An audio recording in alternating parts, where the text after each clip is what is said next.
I heard laughter before I even saw the forktail glide across the sky. That moment alone told me something special was happening in our village. Joy so bright it pulled even the old forest spirits to watch.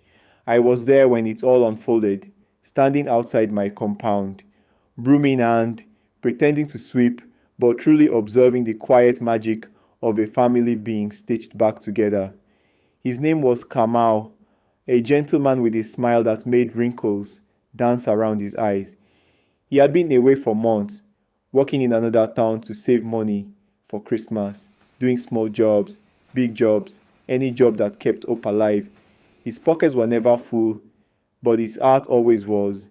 That morning, the sun rose slowly, warm like soft cloth on skin.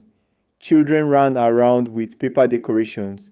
Mothers stirred pots of soup, and the air smelled of pepper, smoke, and celebration.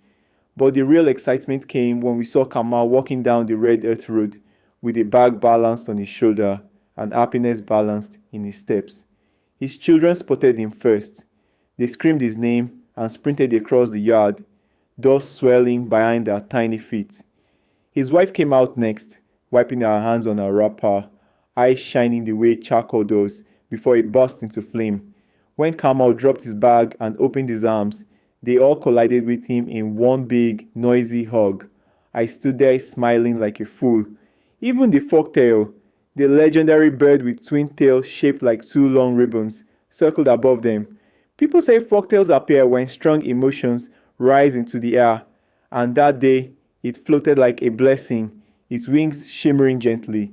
Not a fearful presence, but a silent witness to pure, unfiltered happiness.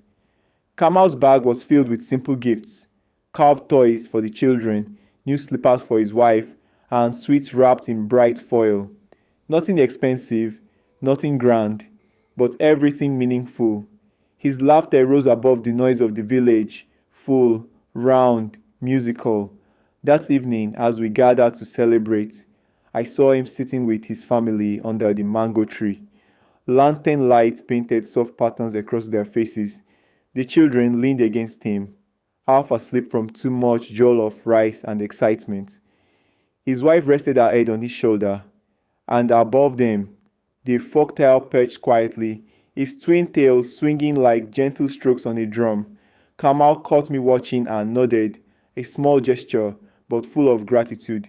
Not the forced gratitude of hardship, but the deep kind, born from reunion, love, and the luxury of being together again.